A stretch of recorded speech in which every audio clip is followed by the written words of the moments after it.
lahat, ito ng lods. Good morning, good morning.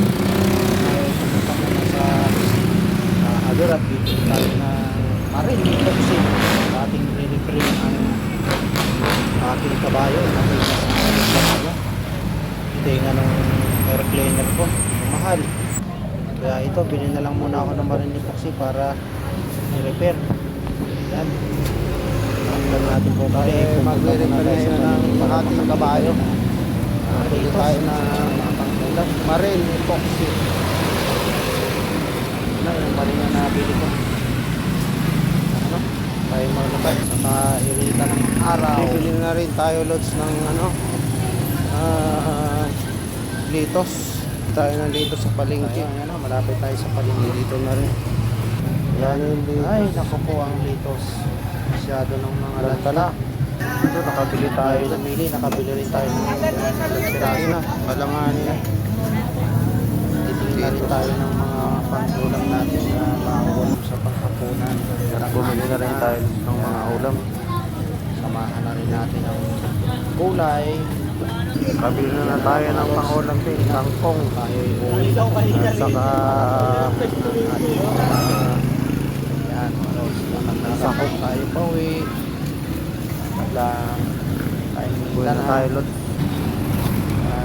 Para pawisan. Ay, Papa Jerry. Narunod na ang mga noo sa init. 11 na kasi. Yan. Buwak na galing sa tanong o sa bahay. Kahit pa pa unat-unat din ang mga litis. Kaya pawisan ng konti.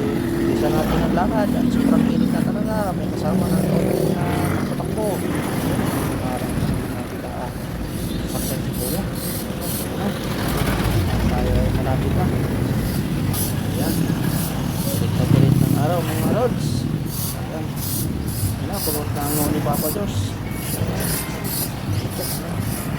Hindi, bakit? Kaya na nga, nagkakalaw tayo. Ito namin. Ayan.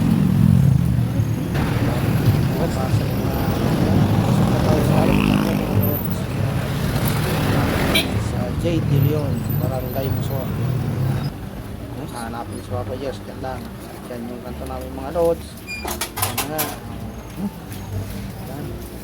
At pagkatapos ng dumating, ayan na, tinanggal ko na yung air cleaner para dikitan ng epoxy. Ayan mga loads, natutuyo ko na. Ayan.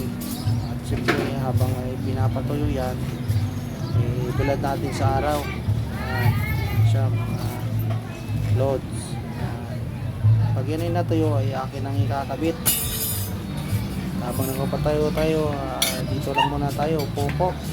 Sige, ang mga loads hanggang sa muli. Yan ay pagkabit.